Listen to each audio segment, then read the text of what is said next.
ლუკოილისა და როსნეფტის დასანქცირების შემდეგ ტრამპის ადმინისტრაციამ რუსეთის ეკონომიკის ძირითადი სექტორების წინააღმდეგ დამატებითი სანქციები მოამზადა. ინფორმაციას როიტერსი ოფიციალურ წყაროებზე დაყრდნობით ავრცელებს. სტატიაში ნათქვამია, რომ თუ პუტინი ომის დასრულების გაჭიანურებას გააგრძელებს, ვაშინგტონი უკრაინის სამხედრო დახმარებისთვის გაყინული რუსული აქტივების გამოყენების შესაძლებლობასაც განიხილავს. ბრიუსელში საქართველოსთან დაკავშირებით ახალი რეზოლუცია დაამტკიცეს.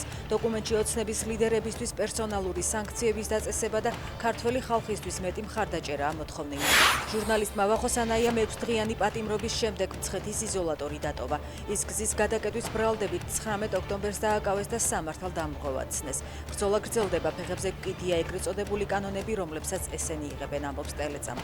შინაგან საქმეთა სამინისტრომ დაკავებები განაახლა. სავარაუდოდ გზის გადაკეტვისთვის დაკავებულია პარტია ფედერალისტების წევრი გიორგი სიხარულიძე და ფორმულას ოპერატორი ნიკა პატარაია. სიტყვიერი გაფრთხილებით გაათავისუფლეს ახალგაზრდული მოძრაობის წევრი ანა ლულიძე. ანდრო ლილუაშვილს აღკვეთის ღონისძიების სახით პატიმრობა შეეფარდა. სუსის ყოფილი უფროსის ნათესავის დიდი ოდენობით უკანონო შემოსავლის ლეგალიზაციაში ბრალდებულის პროცესს მედია არ დაასწრეს.